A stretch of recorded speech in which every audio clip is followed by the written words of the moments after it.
to their lines. BetBoom versus Tundra.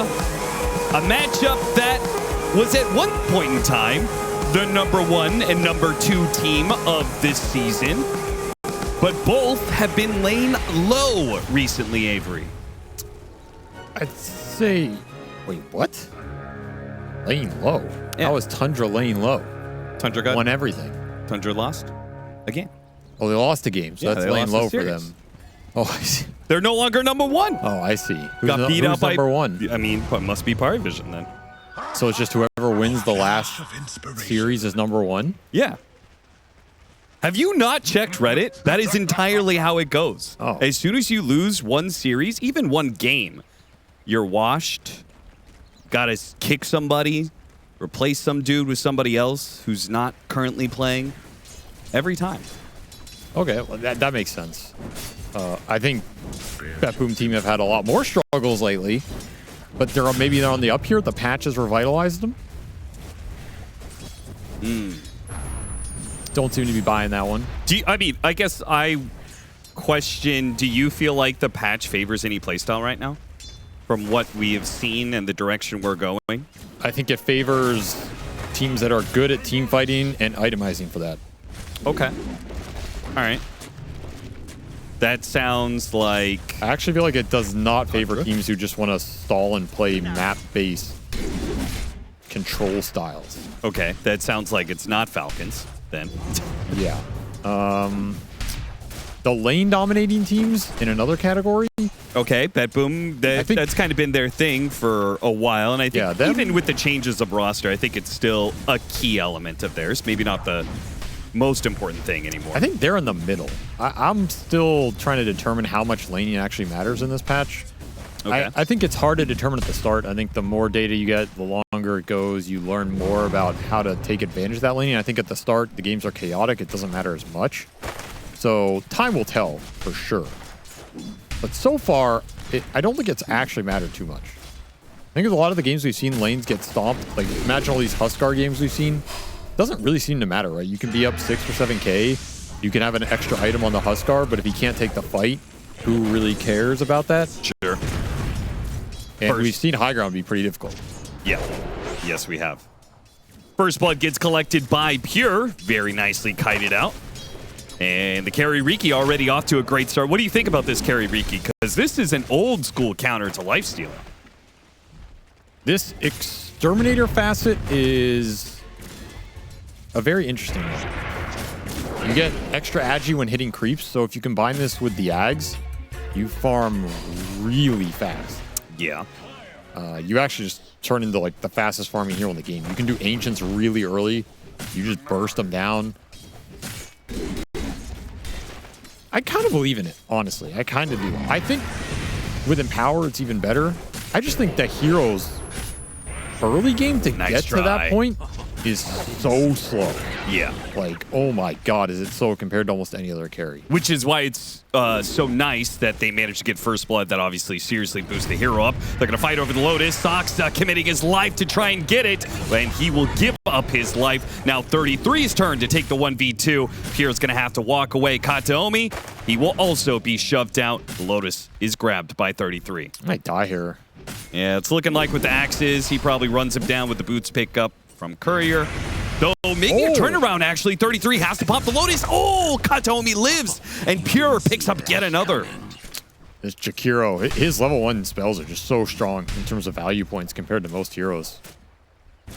Costs you very little mana and does a lot in these trades. He'll get the deny to send him back to base, and a nice start for the Riki Maru here. Yeah, his CS is absolutely terrible. Bottom of all the cores. Net worth, top. Absolute top. And he dodges a blood grenade. Another Starfall available. I think he's dead here, but I don't really think there was anything else for Pure to do. Honestly. Yeah. You had to go to base to re-enter the lane, so he'll take the death, come back. And coming back to lane with infused raindrop or the corrosion, 33 is going to be in some trouble. The thing I always ask myself in these new patches is I always look at the items. I think it's more important than the heroes. Yeah. And I think one of the biggest things to look at these carries is what are the best farming items? What are the farming items that got buffed and what are the ones that got nerfed? Battle Fury got buffed a little bit in terms of the timing on it. Okay. We've seen Radiance be pretty popular. The days of things like Mjolnir, Gleipnir Rush are kind of gone, right? Yeah. Midas is a little available, but we haven't seen it on carries. Like, we don't see the Midas Lifestealer, for example. So if you're in this kind of Battle Fury Radiance area, you're looking at heroes that thrive with that as their first item. And that's most of the carry pool right now. Unless you're Gyro Medusa, because as Whitemon goes down, they're Gyro Medusa. They're independent of yes, they have their own farming. Or farming items, right? Yeah. So then there's Ricky. Okay? And the thing about Ricky is he has traditionally almost never bought a first item farming item that any of the other carries buy. Sure. Other than briefly Battle Fury at one point. There was a time where Battle Fury, in a way, him rushing Aghanim Scepter is his farming item. Exactly. And the issue with that, though, is that if you're rushing Ags as a farming item, the buildup is really bad. Like, Ags as a first item buildup is atrocious. You're basically sinking 4k gold that does nothing for you until you finish it and it unlocks the spell. So that is my biggest weakness as hero compared to a lot of traditional carries. Maybe there's an in-between build you can go on this hero. Okay, I'm going to push back against that a little bit here. Aghanim's buildup is better than Radiant's buildup. Radiance is just empty gold. I actually don't think that's even true. Really? Oh, nice path. BZM. Getting ganked. Now, Soxa's going to be in some trouble, too. A couple of shots for the Jakiro. Blood Grenade raining down. Save. He'll be countered by Whitemon coming up the river. Decrepify trying to live, but Whitemon can shoot through that Decrepify. This time around, Whitemon is not going to be the be-all, end-all of saves like we saw yesterday, where he was playing Pugna against... What was it? He was playing against Pango? Pango, TB. TB and another physical Dazzle. damage. Dazzle. That's right. Not going to have the same effect here, but it can be strong in the team fights versus all the spellcasters. Whenever you can gank Invoker in the laning phase, you're going to feel good about it. This is when he's really susceptible. Got to put him behind. You got to slow down the Midas timing. The hero's very beatable. That's his biggest weakness you can exploit. Don't let BZM get to the late game where he will likely demolish you. Yeah. I mean, they do have... Dive on 33. Yeah, Pure is not letting up, man. Sunstrike coming in. It actually hits. Pure is still able to get away, though. Did it tag the Hawk there? I feel like it did reduce damage. What? It's Sunstrike. It's an allied unit, though. He took 0 damage. Oh, no, it's just... I think he just had raindrop, right? Yeah. There was nothing else there, right? Okay. I'm just seeing things. Ignore me. Okay. I try to. And as a result, BetBoom up 2K. BetBoom getting really aggressive in this safe lane, which is nice for the Ricky if you're fighting, not great at pressuring the tower. So I don't think Tundra are going to get pressured objectively down here, but you could lose some map control if you start bleeding out kills to this Ricky, who has had a very fast start.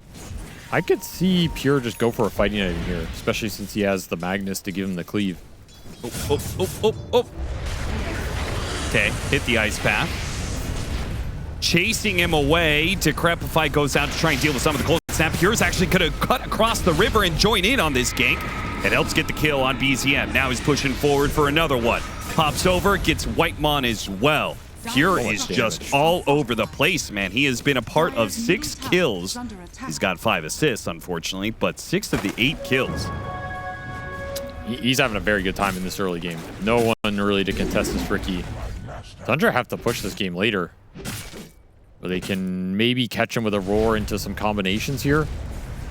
Early skirmish power from BetBoom is significant, and you're trying to fight around an Exort Invoker. There's just nothing to contribute there, really. This is not the Colossus Wex of old, so not a lane you want to get sucked into if you're Tundra. And that tower's basically dead. Dire's middle tower is under attack. Looking at the Beastmaster again, still not level 6. Dire's middle tower has fallen. Does he know that it's not just Katomi? Probably assumes at this point. They have been pretty relentless on their pressure on 33. And 33, he doesn't have the same ancient stacks to go back to. He's farming this hard camp and medium camp. But it's probably slower than farming a full-on Ancient stack with axes over and over again. And the Triangle Ancient camp has already been scouted out, so unlikely that 33 gets that uncontested. Pure is all the way back behind the tier 2. Save's even going to try and join him here. See if he can hit a blast. They need a little bit of extra damage or not. Pure just does so damn much. That Sleight of Fist did 245 damage? Double impact. Yeah, I guess the Hawk plays against you sometimes. If you're Beastmaster, it's you and the Hawk. It hits multiple units. And then the potential there that you get double hit.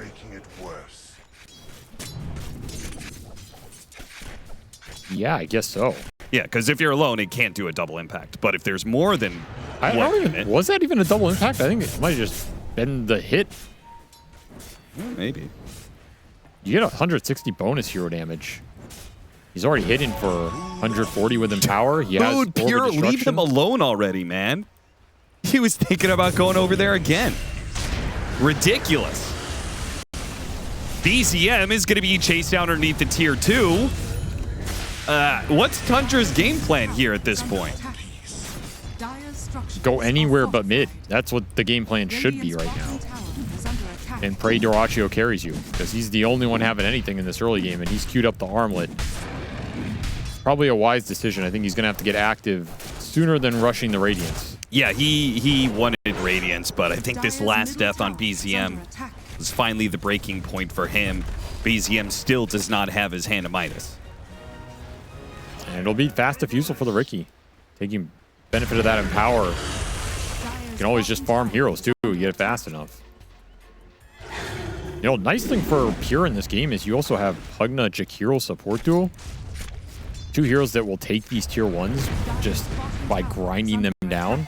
Really nice for the Riki, because this hero really suffers taking early objectives.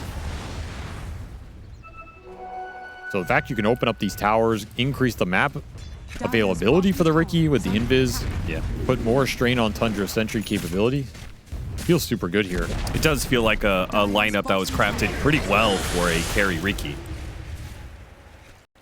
They also have 2 cores between the Riki and the Ember that both have Orba Corrosion plus Orba Destruction. And you get hit by the Riki or the Ember, you're automatically losing 5 armor. And not a lot of these Tundra heroes have early armor. There are also 2 heroes that really benefit from the Empower that Mag's going to give them. Another reason maybe why you don't need that farming item on the Riki if he keeps on getting these kills. That's why these slights are hurting so much. Nobody on the side of Tundra has more than 5 armor except the Lifestealer.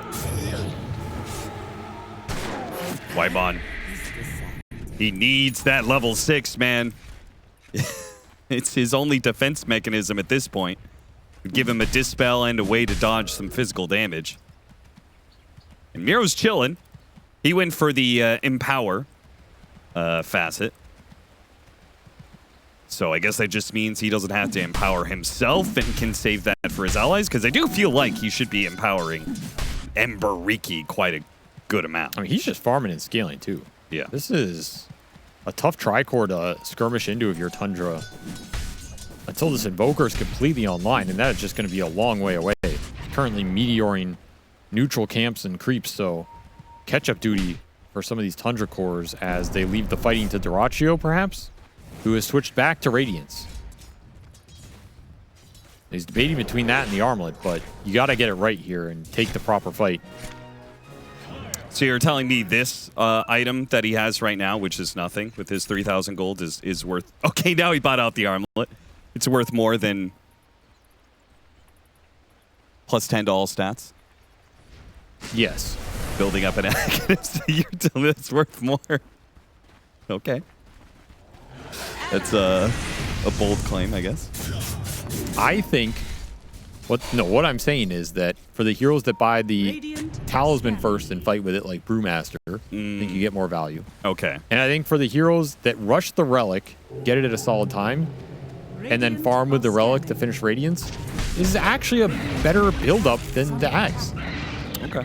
I'm not saying you're getting more at that exact time, but I think the investment, the build-up, and the payoff is just a better sequence. I just hate Axe buildup. That's all you need to know. I can tell. Jeez. 33 hates this lane right now because he has been decimated completely. He's lost his tower.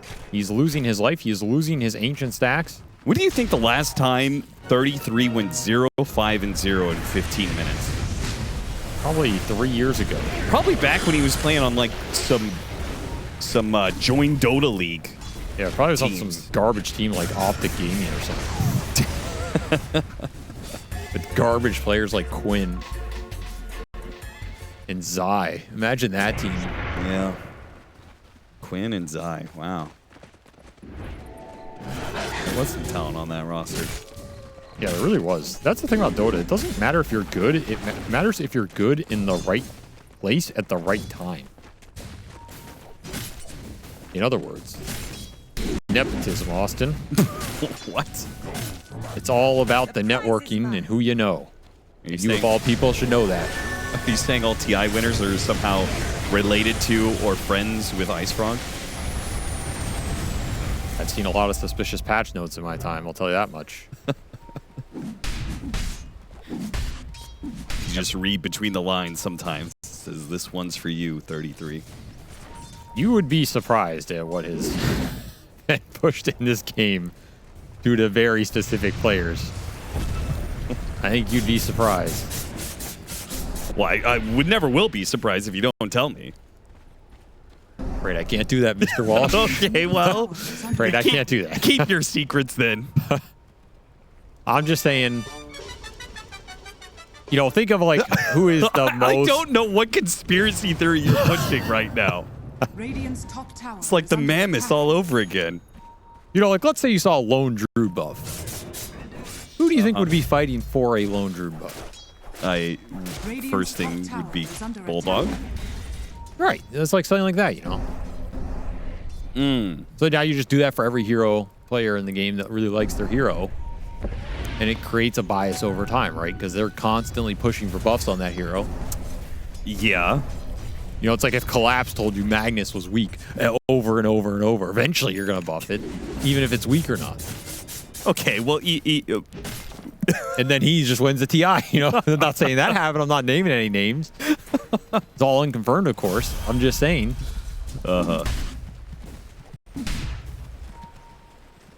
Don't you keep that bias in mind when you ask people for feedback? Yeah, but we're all human. Okay. Mass TP's up to the top lane. Tundra are actually going to fight this. And an early pickoff onto the Magnus is a good start of things, though the backline is currently being decimated by a beautiful Ice Path Macro Pyre. BZM is dead, though silent into Roar. 33 patiently lying in wait, finally found some revenge for the laning phase, and will keep pushing forward.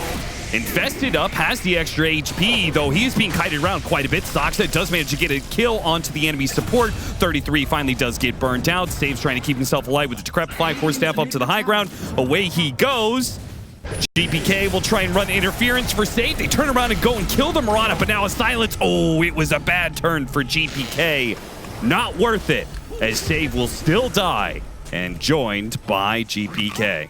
That's such a big fight for Duracho. He gets all this extra feast HP, finishes his Radiance in the middle of it. That's such a classic Lifestealer fight. You just go into this fight, and this guy is the one dude who survives. Yeah, you have Radiance, you jump inside of another strength hero, you just exist for 10 seconds plus. Radiance is burning the entire time. It's so hard to fight early game, man. A lot of this is you take the mag out for free. And that's huge for Tundra here. The BZM Invoker finally gets to have some impact here. Atos investment. And then you take the Riki out for free as well. So this is like the dream scenario for Tundra. They get 2 cores off the bat for very little cost. Still kind of salvage this fight between the Ember and the Pugna, but Duracho will stand tall. Yeah, if they had just been able to get out from here, 2 for 3, not the worst.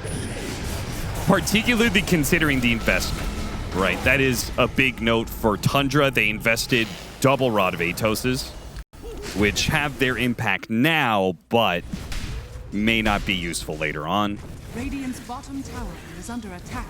Also, Orchid on the Mirana. Sox is honestly pretty farmed. Interesting idea here, itemization-wise. Lets him jump in on the Mag, the Ricky, the Pugna. Gives you a lot more kill threat on the mobile cores plus the backline supports here, so I kind of like it. It's expensive. But you got to remember this Moonlight Shadow got a buff, Austin. Yeah, it weirdly enough buffs Mirana's outgoing damage. So I guess they said we want some core Miranas to consider Moonlight Shadow, not the other facet. Actually, I think it's the other way around. Why? I think this was so if you're playing support Mirana, you can take it and not feel like you're missing out on a lot of damage for yourself. Okay. If you're a support Mirana, how much do you care about that, though? I think a lot, because the thing is the Solar Flare was actually still significant on support Mirana. Okay. So when you didn't take it, you felt like you were missing some of your independent kill threat, being able to jump in a fight and just kill a support, because Solar Flare is giving you such an insane bonus. Now at least you get a bit more damage with this Moonlight. But why does the full team utility spell need to give you damage? Isn't that the whole point? It's utility or damage? Austin, have you learned nothing in the last few years? Certain heroes just get everything. Okay. And other heroes are Sand sorry. King. Why do you think we gave mobility to Zeus? Or slows to Shadow Fiend? Yeah. Because they needed them? No, because we could, Austin. No one stopped to think, should we do this? They thought we can, and therefore we will. Science has gone too far. That is the case here. Does Mirana need outgoing damage on Moonlight Shadow? No. And that's why she has it. Radavetos into a silence. Good force staff, though. Cleared him of the arrow that was incoming. And the Wisdom Shrine secured for Tundra. Dyrachyo walking in. He is indeed a walking. His full armlet. He's massive right now. RP on 2, and the skewer puts them all together. Oh, Beautiful is it stuff. The enough? invest goes up. That actually saves Soxa, but maybe he should have put it on BZM instead, as they both end up getting burned out. The heal. Pure staying alive despite all of these ensnares. Now he's up, but he goes for Dyrachyo? That was the wrong direction to blink, sir. I mean, Save's doing work. Save is doing work, but Save will eventually fall to Dyrachyo, as all seem to do. Ultra kill for Dyrachyo. I mean, he just got 180 HP out of that fight with the ultra kill. This is why this hero is so deadly. You can't feed him the early fights because he just snowballs so much on it. And you just got like a VIP booster out of that, you know? That's ridiculous. And he's nowhere close to dying again in this engagement. Sick plays from Save all around, and it was a solid RP. It really was. He threw the ice path, but you're just so tanky. And I mean, BZM getting off Meteor of Deafening here was huge. Oh, he didn't have Aghanim Scepter on the Riki before that. No, you know why, Austin? Because he's stuck building up this trash for 20 minutes. I see.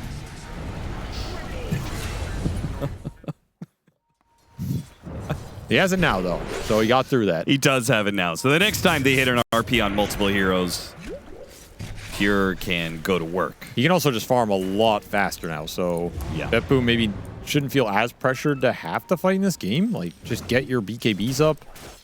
They have double force staff. Get some survivability here. Be able to kite the fight and pick your targets. You know, find the Mirana, find the Invoker. That type of fight is going to look a lot better for you than going head-on into this Dyrachyo Lifestealer that has not been a successful strat for a lot of teams going up against him, I must say. Tower is under attack. You know, I got a question that I know you can't answer, but I know we do have a man backstage who can answer. Purge, if you could ever give me like a full lowdown on what outgoing damage means exactly. What do you mean? What does it mean? It means any damage you deal is buffed by that percentage. Okay. Can you give me all the instances that outgoing damage applies to? What? Okay. Any damage you deal. For example, if you do a damage over time spell, when you have the outgoing spell, the outgoing buff on you, yes, and then it fades, does that damage over time spell continue to get it once the outgoing buff has faded? Yeah. I don't think Not so easy, was it? No, I don't think it does. so, but you can't confirm. Nobody could confirm that. Exactly. That's a ridiculous question. That's why How I would you like even the do that? lowdown on the mechanics. You thought it was a stupid question, then That's you the- realize Dota's That's the equivalent of like complex-ass game, isn't a it? European versus African swallow. Like, it's a ridiculous question for ridiculous people, and I'm not gonna entertain it. 19-13, a pretty even game on our hands. If Zeus drops a Nimbus in the river, well, you have a river-born buff, but he drops his Kaya, but then he puts it on the courier, and Marcy insta-summons it back. Does the spell amp really apply? That's a great question. Do structures apply outgoing damage? No, that's not a real question. I'm done with this conversation. Okay. We're moving on. Time to enter the mid-game, as the BKB has arrived for Miro. The BKB is available for GBK. It's time to empower some heroes. So he gets Get 50 tricks of the trade agility. Radiant are scanning. Out of curiosity, why is that 50 agility and not just 50 damage? Because he deals bonus Oh, effects of right. his Yeah, agility. yeah, It ends up being a lot. yeah. It's basically 50 times 4.5. On non-hero units, yeah. Yeah. We clear out Ancients real quick. That's what I'm saying. You chunk the map in terms of farming speed. Smoke? They caught him on the edge, and they're going to commit. They actually want BZM out of There's this a flank. equation. They don't care how many spells they have to use for it, but now Duracchio's right in the middle of them, and they don't have an RP to control him. So they just have to kite out. Miro's already used his TP to get on out of here. Canceled it. Try to continue to kite up, but the Rod of Atos locks him down into a fierce shot, but Pure is okay for now. Now he tracks Whitemon. Got him inside the tricks of the trade. Not able to finish him off, though. Inside of the trees, they get away, infested up. Whitemon's healthy enough. He can keep going here. Ice Silence, GPK. Oh, better Ice Path, though. The tricks of the trade quickly takes out 33. He pushes forward. This is just a playground for Pure at this point in time. He sees a bunch of low health supports, and he can clean them up. They just ignore Duracchio, kill everybody else. They were both TPing out in front of each other. That was I saw. incredibly funny, but nonetheless, a fight where Pure actually gets to play the entire fight, and he deals the DPS. An awkward start for Tundra. The smoke on 3 heroes was coming into that fight from behind, but it was late to the party. You already get initiated on the Invoker, so you're just down your mid-hero by the time the action happens. I do want to give credit to the Tundra supports in that fight, because Soxa did a lot of work. He basically got I think he got 3 Orchids off, if I'm not mistaken. He got 2. And one, he landed an arrow on the Pugna during the drain that just killed him outright. So, we're on this, man. Oh, nice man to dodge. Miro is trying to push him back inside the smoke screen, which Duracchio currently does not have a counter to. Yeah, his Lifestealer is still yet to die, so that's a big streak to collect if you can bring him down. Got the slide on him. Rage is coming back up. He infests inside BZM. BZM trying to put him range of something. Pure, they go for him. Arrow lands on Nakatomi instead, so... Oh, Decrepify. That buys him a second or two. Meanwhile, 33 just keeps on going forward. Managed to get Aurora onto Miro. The rest of the team, though, was dealing with Kataomi. He's still on the retreat, though. Save has his Decrepify. Rod of Atos put onto him. And Arrow, that'll finish him off. 2 supports dead on the side of BetBoom. They get back to their tier 2. Now an Orchid on GPK. He's taking damage. Not enough for the Bloodthorn, or the Orchid to finish him off, rather. I mean, this man don't care right now. Yeah, Duracchio just keeps pushing forward. GPK is running out of mana at this point in time. He's got BKB. He's just going to have to BKB and run back to base. RP is available again. Able to find any. I mean, they're forcing him in at that point. BetBoom kiting back, but can't stand their ground against this Lifestealer that is a menace. Radiant's bottom tower is under attack. Also, something about this Tendril spell just goes off incredibly fast. Yeah. I feel like every time we see a fight that goes through one of these camps, someone gets stunned instantly. It's nasty. I like it. Tormentor. Shard to Soxa. He'll gladly collect it. Extra leap charge here is huge. And more damage for himself. He deals a lot of damage, honestly. RP. Oh, God. He missed that one. That's no good. I feel like every fight they've gone on the Lifestealer has been bad. Every fight they've ignored the Lifestealer has been good. Oh, pure angle. Oh, That is the power of the carry Riki right there with an empowered up tricks the trade. Radiant's top tower is under attack. You put two supports together, they disappear pretty quickly. Primal Roar from the trees, though. Force down, trying to get Pure out of here. Manta, still got hit by the arrow. A bit of bad luck there. Kills Pure. Nice Pure. But BetBoom can still maybe win this fight. They've already taken out 3. And with save, doing some deeps there from a long distance life drain. Jirachu's actually getting rather low. He's going to run the other way. They chase after 33 instead. So they don't get that level 20, 10-0 Lifestealer, but they get everybody else. Very happy with that fight. Radiant are As the scanning. Magnus and the Ember are still doing a lot of damage with this double empower. Gotta respect the physical burst coming out from these heroes right now. And you look at that DPS, it's all GPK. Just sliding heroes down. This Invoker cannot stand his ground at all. Unless the fight is playing out in a way where the front line from BetBoom is collapsing. Yeah. This is almost just a free double kill at the start of this fight too. And I mean, Pure doesn't have BKB. If he has that, these fights are a lot different because he's really getting controlled a lot. He gets roared from below here. Nice angle from 33. You have to force staff him in, but then he gets all his mana burned, and then he gets arrowed off the Manta. Just a really rough sequence for him. Team will still be able to clean it up, however. And ultimately, it's Save who's just sitting on the back lines of these fights doing so much work on this Pugna. Not a target Tundra have been able to prioritize. It's costing them a lot.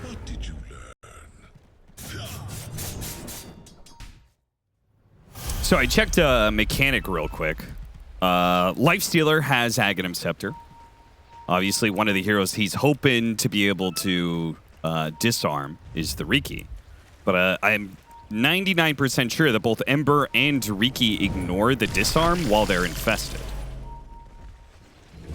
If they use their spell, you're saying. Yeah, if they use their spell. Yes. If they use Tricks of the Trade, or if they use Slight, which, you know. Yes, because you're not on the map. I don't think you can be affected by like status debuffs against your attack when you're off the map like that. Yeah, their instant attacks apparently are unaffected by disarm. They don't get True Strike, but they're not affected by disarm. All right, good to know. Kind of an awkward time too, because you phase out, you're also just not taking damage in that interval.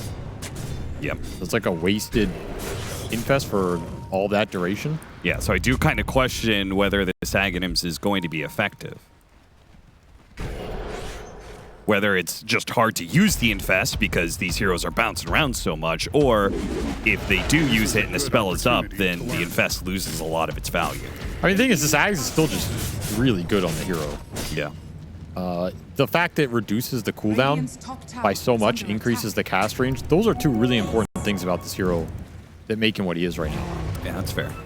You get multiple infests off in a fight. You get that clutch save going.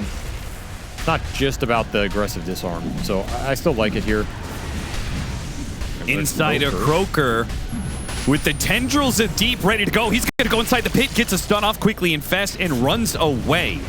That's completely alone. Didn't have the rest of his team to back him up, so he just has a bit of a poke at BetBoom. BetBoom do not back off, though. They take Roche. The old Croaker drive-by. Radiant structures. It's a Dota2 classic. Might be one day. BKB next up for Pure. I think that is when this lineup will become pretty terrifying for Tundra to fight. They have very limited BKB control. It's just that roar. You're going to have to pick one target. Yeah. And that guy can likely get decrept. Gotta remember, you can decrept the BKB as well. You can be Ethereal and BKB'd. Yeah. It's weird here for Tundra. He almost has the level 20 talent on Riki, which are both really big upgrades. Radiant's middle tower is under attack. I kind of want to just see take the multiplier. And Yeah, it's like an extra 30 damage per hit. Dire's middle tower is under attack. Radiant's middle tower is under attack. Radiant's middle tower has fallen. Or 90. Is it 90 damage? I mean, you get bonus agi on your tricks of the trade that also gets multiplied by the backstab. There's a lot of math to do here. Too much for me. All I know is it hits really hard. Dire's It's going to mess you up. Yeah, it's like an extra 90 damage, right? Because he gets 300 agility when he uses Tricks of the Trade. Has fallen.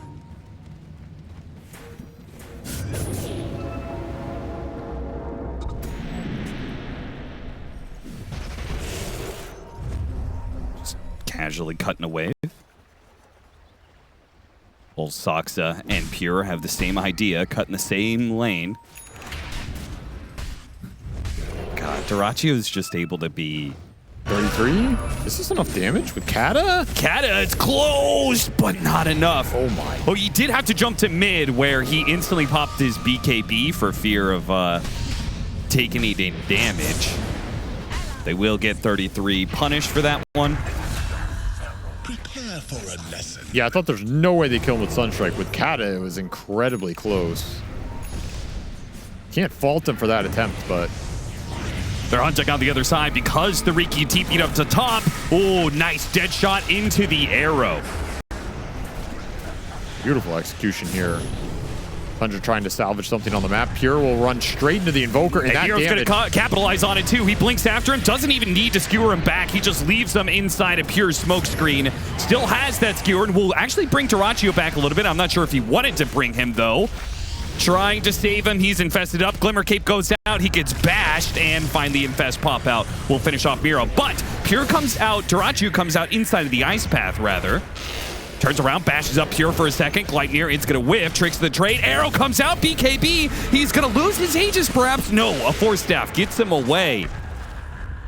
That was a close call there, but managed to keep the Aegis intact and still has another minute and a half to go after he heals. This Lifestealer's out of control. He just has so much bonus HP in this game from being 12-0. It's almost up to 1,000 already. And this Riki just doesn't man-fight him. It's not really close. He has too much move speed. He has too much ability to infest with these 20-second cooldown. It's just Dyrachyo 1v5ing right now. I mean, I don't disagree, but I feel like they have the tools to kite him and kill everybody else. Yes, they do. And that can win them this game for sure. But Dyrachyo defies the laws of logic. That's true. He just runs 2,000 units ahead of his team, and you're like, we gotta go on him.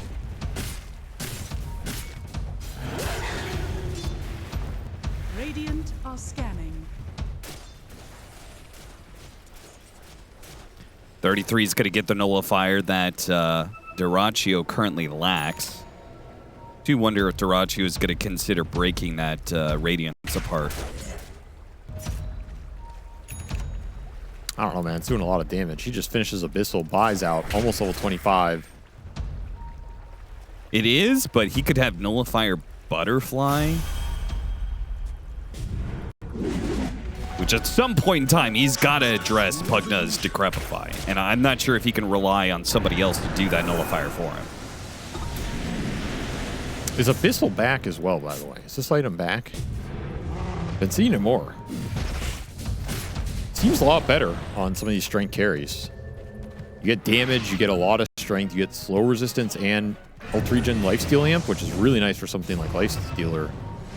Does break that apart, gets the nullifier as well. This is a massive damage spike for Dyrachyo. Is Abyssal Blade back, or is it just Lifestealer is maybe both dominating? That's why I keep saying, man, you look at the items that are good, they make the hero, not the other way around.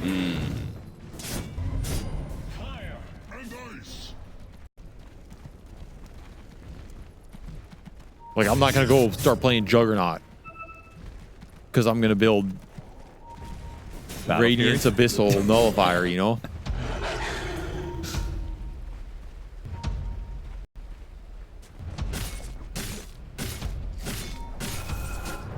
Radiant's top tower is under Kind of sounds like something a Lone Druid would do.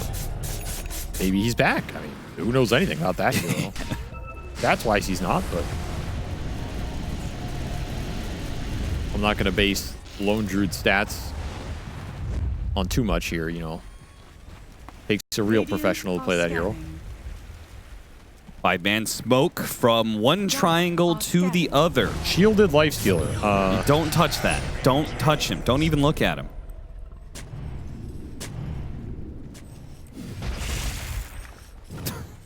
He's got so much HP. Oh my god, an extra 1,000 HP. Go across it here. Well done, Dyrachyo. I mean, this is... I don't know. Are you supposed to try and just RP skewer him into smokescreen all in him? Can you even do that? No. No. Okay. There has not been a single fight where they're like, we can kill Lifestealer that has gone well for them. Well, that's what I'm saying. Is there a point at which that becomes an available option? Surely with Ricky dataless. Never. Surely with Magnus Refresher. You kill him when it's like 4 versus 1 after you've killed everybody else on Tundra.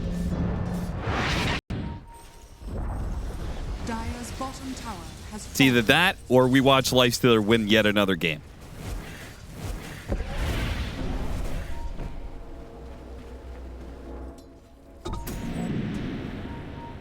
Well, what about 2 RP skewer combos? That's what I'm saying. Refresher mag, surely. Send them all the way back to the fountain. There's no way you survive that. In theory, there's no save on the side of it. Bro. I mean, he probably just mantas, dodging a bunch of fountain hits, and then gets off an Aghanims Infest onto one of your heroes. Dude, you're not surviving 2 level 3 RPs. I refuse to believe that's possible. Tell that to his 1,013 bonus HP from Feast. I will. I will. He's level 25 as well, by the way, so he has an extra rage duration here. He's just cruising, man. He's just walking around, crawling around the map. Whoa! Man don't care. Picks up a Lotus. I forgot the Aghanim Scepter changed on Muerta. So the new Deadshot. It's bigger and badder. This thing's pretty cool. I don't know if it's worth it a lot of time, but when you have this plus the Gleipnir, you have a lot of AoE on your spells. That thing is thick. I'll tell you that much. Oh, yeah. That's a girthy dead shot right there. You could get a lot more heroes with it. Yeah, you could pierces. Smack a couple people in the face with that one. That's for sure. Lateral damage. Straight to the Roshan pit. Dyrachyo is, of course, fearless. I mean, double nullifiers online right now for Tundra. Yeah, I feel like BetBoom have given them a lot of time and space here. And I don't think they're matching them in the farm department. You got the Daedalus done on the Ricky and a couple Lincoln Spheres, but that's it. They smoke up right as Roshan completes. Gotta get a big RP here. Or kill the Lifestealer somehow. Run into the Marauder, who has Moonlight Shadow Gem.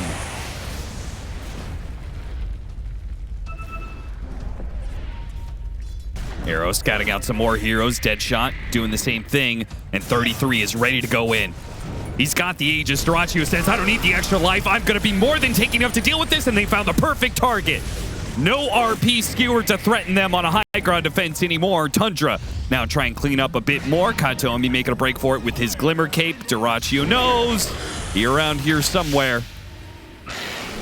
And without any items left to use, no Glimmer, no Force, he will die. You just can't save from these jumps versus the nullifiers. There's nothing you can do. I think Save might have even misclicked his blink there, trying to force staff him out. Because he like blinked straight on top of him. It was incredibly awkward. Will survive, but there's nothing you can do. You can just watch your Magnus die. Lincoln Sphere does not save him either, because it gets instantly popped. Oh, pure. He's got BKB, and he's probably going to have to use it here. Nullifier immediately placed on Save at the first sight of him. You know, the more I watch this game, I feel like Ricky is just not a good hero versus Dyrachyo. Yeah? Because the man only goes one direction, and it's at you. You can never hit his back. He never turns his back. Yeah, no matter what. Even when he should, he won't. You're just waiting. Man shows no fear. Ice Path, beautiful setup. BCM's going to be in some trouble off of that one. Got off his BKB and makes a run for it. And Katomi will maybe pay the price. Nope. Force Staff, no nullifier here. It's on cooldown for a second. Going to use the Infest onto the Ember Spirit. He's got to be a little bit careful with that. There might be a point where he gets sent back to base. I think that's your best chance to kill him. Bait out the infest, have a remnant in the fountain, and jump back. Yeah, I think maybe you got the right idea here.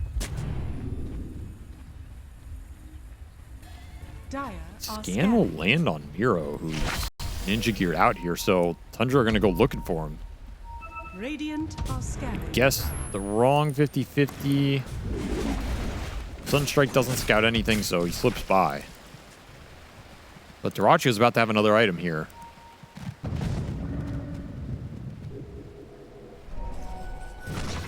I don't know, I felt like BetBoom team had a decent team fight at some point 15 minutes ago, and they never forced it. They waited too long. They gave up Roche for free, and I just don't think you can give a team like Tundra that much room to operate with how good they are itemization-wise. And they're playing this Invoker, right? The clock is ticking. This hero is the king of late game still. Like, I don't care who you are. It's really difficult to deal with him once he gets to level 25 and he just has the 4 or 5 slots. I don't think you're getting the same type of scale action going into the ultra late. You have level 25 on the Ember, that's something. Still a lot of damage, but you can't find the initiation. That's the problem. The jump is way easier for Tundra with Moonlight Shadow, with Lifestealer who can frontline, double Nullifier with a Beastmaster jump, Deadshot follow-up, Cataclysm. I mean, how are you starting fights if you're a BetBoom team right now? Yeah, the BetBoom lineup is so predicated on mobility. The later the game goes, the more hard lockdown is acquired by both teams. Just means that Riki, Ember, even the chance of getting the skewer back becomes harder and harder to pull that off. Another Infest Moonlight Shadow play. Still have Aegis for a minute. 33 tried to jump in, but BetBoom, they weren't at home. GPK, he runs out there. Immediately got silenced, had to use the BKB. Losing buildings, though, in the meanwhile.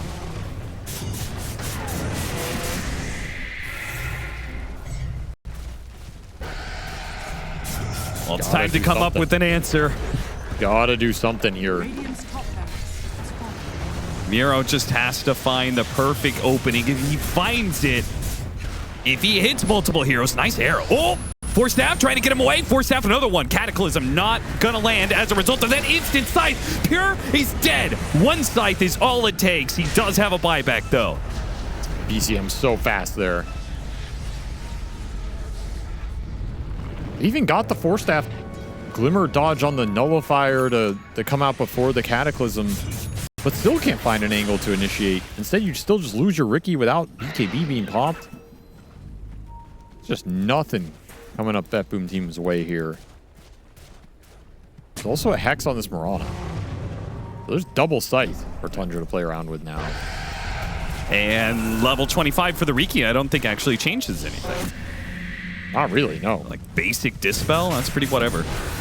Skewer back. Oh, they go for the Lifestealer. They've got him down to half HP. But there's the Manta. There's the Infest. And he's fine. They can't touch him, man. Look at him. Okay, wait a minute. Maybe they can't touch him. Turns around, Abyssal Blade, starts hitting some heroes. Open wounds, heals up a little bit. Oh, GPK thought about going back in, but it's BZM. He's putting on a show on the back lines. He hits a lot of heroes. They all get super low. It's only Kataomi who will burn out in the end. 2 supports gone on the side of BetBoom. Tundra, do not commit for going for Megas. They're going to try and lure him out. Hortos, skewer back onto 2. Good setup with the slight, with the tricks of the trade. They'll take both those heroes out, but immediate buybacks are going to be used even more with Pure now on a dieback. They're running out of damage on the side of BetBoom. There's just nothing BetBoom can do anymore. GPK will pick up one more kill before the game is secured. Dude, there's Tundra. So much utility in lockdown coming out of the Tundra supports. In that last fight, Pure got Gleipnired, Hexed, silenced, rooted again, silenced again. Big bad wolf that is the GPK Huskar. He has a tall task ahead of him this game, I think. Not an easy Huskar game. You don't... Oh. 30 seconds. Okay. Do you like Tundra's draft more? I'm very conflicted, Austin. This is a very conflicted one for me because I think BetBoom team have a very stable lineup. I think the Huskar has been countered in some ways. I think Isle Marcy can just physically burst him down, and I think the Necrotic Web is Debilitating. incredibly hard for this hero to play into. Sure. That said, I really have no faith in carry Marcy to win games. Yeah, I do know that about you. I have a lot of faith in 33 Broodmother to carry games. So I'm just very conflicted. Miro, nice round by Tundra, and they will net first blood for BZM. Great start for this Leshrac. A bottle is going to be coming out almost immediately. Ultimately, though, I feel like I'm leaning towards Necrotic Web ruining this Huskar's day and the lineup for BetBoom team kind of crumbling from there, unless they're able to make huge plays in the fight. Which is definitely possible when you have like a Shaman Wyvern support duo with a Baden Mag to back you up.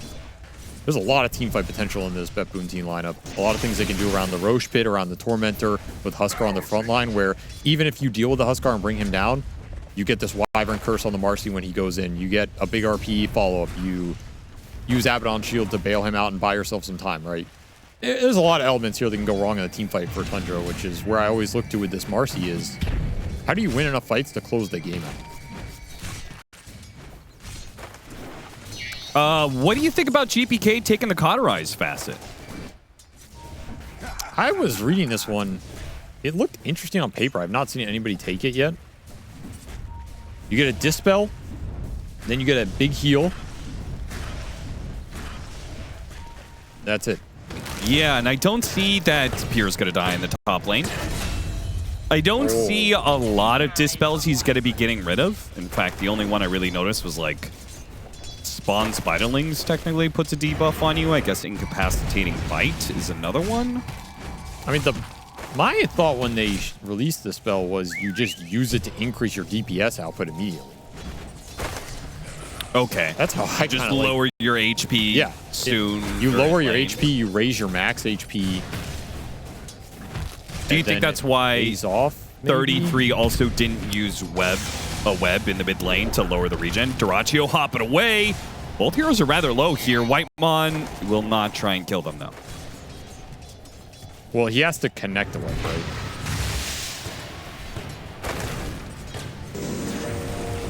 Oh, it needs to be in the same network. Yeah. Right. So he's trying to walk this one off. He will walk it off. He has no regen, though. Yeah, he buys a salve. It's almost good stocks that dies there. He can bring the regen out because he's not entering this lane right now. It's pure giving him the business. Yeah, BetBoom. They are taking over the laning phase on these side lanes. I mean, they have some pretty aggro heroes. So, kind of unsurprising. It's hard to go on the Shadow Shaman Abaddon. I don't really know how you go on them You with just Marcy IO cleanly. I mean, BetBoom team have strong lanes. That's for sure. They should have a good time here in the early game. 33 salving up top should be able to re-enter that lane as the Lotus is being contested here. Sox is just not man-fighting this duo, man. Yeah, BetBoom, they seem to be strong enough to be able to get their top one. The bottom one on the other side, though. Tundra going to be chased out of the Lotus Pool there. In fact, even dying for it, potentially. Whitemon barely gives the heal required to keep Duraccio alive, but It's just is not. life worth living at this point in time? BZM gets the kill. Takes out GPK. He, of course, still burns out because that's what Huskar does, but that's a massive pickup. Yes. Oh, GPK had a high ground miss. That's what happened. Dire's Unlucky. More calculated. turret has been killed. GPK appreciates that response. See some nice humble banter, Austin. Early Lesh TP, level 4. Doesn't Yeah, want to go what to the is- Huskar lane if he can get another kill somewhere, but can he get a kill? I don't think so. Save. He'll be able to kind of stop this with his hit. And the chicken is dead. Okay. Whitemon took that too. That Top lane, meanwhile, 33 gets rather low and does actually die. Soxa can't get there in time with the cogs. Now he tries to man up. It's a level 1 battery, so I don't think they're afraid of that whatsoever. He's and booed. they'll kill him too. Kantomi with the double. That's off lane not going well for Tundra right now as let's see what happens here. Yeah, he missed him. Yeah. I think some non-PG words were probably said right there.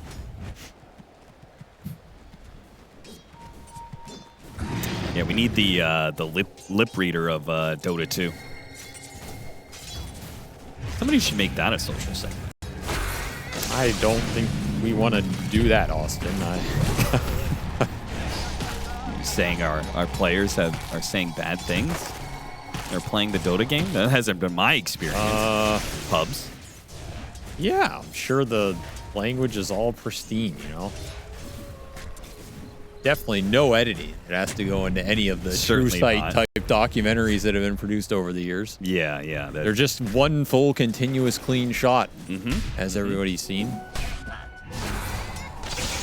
Nothing that would get anybody. We'll stop there. Save. Turns around. Shackles on the Marcy. Dyrachyo wants to commit. Turns into a chicken again and will be able to get that kill. That foul play, it's not nearly as good when you don't have the confusion of multiple chickens. They're just going straight back in, too. There's no time to He got pause. up the aphotic shield. A lot of damage on Dyrachyo, but to get the kill. I mean, honestly, Dyrachyo still dies, but I mean, yeah, you're 1v2. okay. You're okay with dying there. Come back full. You're not going to miss too much CS here either because it's a catapult wave, so it's just going to get hung up here. Sure. That's And a they free get dump. Lotus, too. Whitemon's picking that up. Super value. Big wins across the board. Pure trying to get to the other side of the cogs. It stops him. Oh, no. What was that, a misclick? Yeah, that was a massive misclick right there. Yeah, that's a real bad misclick. Is it going to get him killed? No, but Pure adding to the curse count. Nero dead again. Things are beginning to stumble a little bit here. GPK does manage to pick up the kill on mid. Core for support traded out, but they lost Miro for that. He's going to have to take a walk back to the lane. This does help GPK's game a lot. Amp damage rune putting in some work. And his Huskar is top of the board. That counts for something here. Slowing down 33, trying not to let him get to the water. He gets there, a couple more hits, but it's not good enough. Still had Lotus. Early Vanguard on this Brood. Very tanky on the lane. Surprised they got him that yeah. low. Oh, it's a pretty good halberd game. Think he's going to go for that? Yeah, I think he will. Yeah. Radiant are scanning. Kind of a cool itemization. Yeah. Haven't seen Vanguard Brood in a long time, but makes some sense. Give up some offensive potential, but if you can just... I think this game he's been forced off the lane by a very strong duo, but I could see a lot of games you're able to stand here alone, which is kind of what you want. Turnaround potential, skewer up to the high ground. Kataomi. He has no TP, though. Pure's going to be stuck, as is Kataomi, actually. Radiant's top tower. I don't think they win this fight, so I think they're both dead. The Leshark's going to TP in just to make sure. He's going to chase down Kataomi while Pure gets the 3v1 treatment. That's going to get both here. Nice rotations from Tundra. Again, you just don't want to exist in this mid lane versus the Huskar, so making early rotations for the Lesh, not nearly as punishing. And they don't really punish Dyrachyo, who's alone in the bottom lane. They showed 4 heroes on the other side of the map, but... Whistles him goodbye. Eyeing up the Battle Fury here on the Marcy.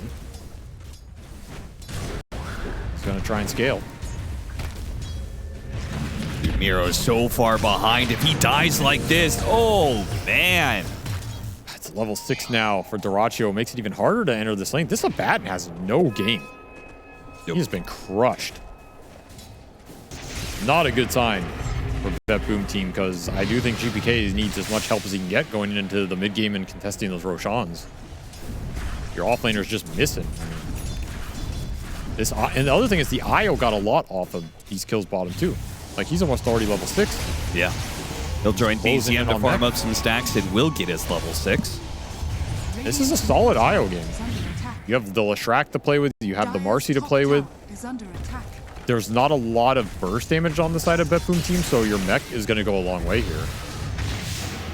Yeah, especially if he can play the more relaxed relocate tether gameplay, For sure. right? Then that avoids the RP and the Winter's Curse, the big AoE spells. Yeah, that's the other downside of what is now happening is you're losing this early game as BetBoom team. If the Lesh is strong enough to run in where you can kind of hold the tether or play far away, Yep. it removes a lot of the AoE potential from your spells. And another mid-rotation from Dyrachyo, we've seen this time and time again. He will clean up. Now it is BetBoom's turn to be on the receiving end of a hyper-aggressive Tundra that is just diving past towers unpunished. Dire are scanning. Do not want to give more lead here if you can afford it. It's getting into danger territory. Does have 6. I think he's just dead. Yeah, he's dead anyway. No TP was available, and you can't do it anyway, so there's just not a lane you can enter. Lost his courier too. This is just a disaster, man. Kill you and your little dog too. I mean, this is where you just go jungle. 5 deaths and a courier kill. Jungle's not safe either. This is, I don't know what's happening, man.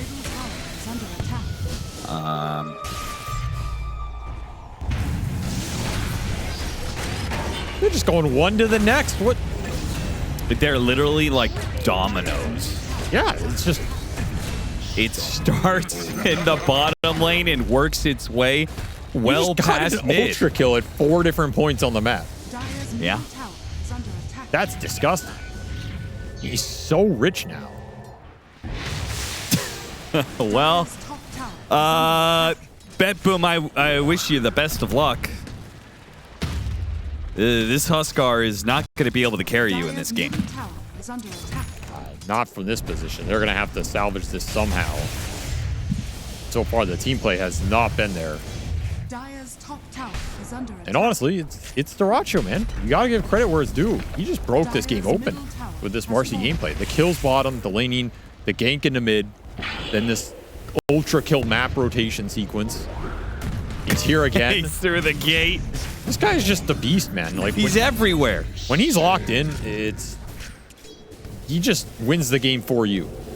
Like, there's a lot of carry players out there where if you set them up, they'll carry the game. This is one of the best carry players I've ever seen at setting the game up for you. Yeah. Like, if you can't win this game after what I've done, look yourself in the mirror, you know? It's everywhere, man. He still don't have level 6 on the Winter Wyverns, so. Dude, he's 8-1-3 at 11:30 on a Marcy. That is. I mean, props to Whitemon too. Played a fantastic Isle so far. We'll see if BetBoom team can strike back, but they're getting flanked here. Trying to get the ult on Amiro, jumps to the back line, hits the 2 supports. Dyrachyo full committal to get kills, and he will have them. Dude, is this one of those games they're just going to call? Like, I think they might, yeah. I don't know. This is rough. The mech was already done for Whitemon there, so BZM charges in, no fear. Battle Fury done for Dyrachyo, 12 minutes. He instantly called his courier, so it was even faster. My, that is sick. You don't have Magnus here. Don't have Curse. You're all clumped for the AoE on the Leshrac. You don't have nearly enough damage to bring him down.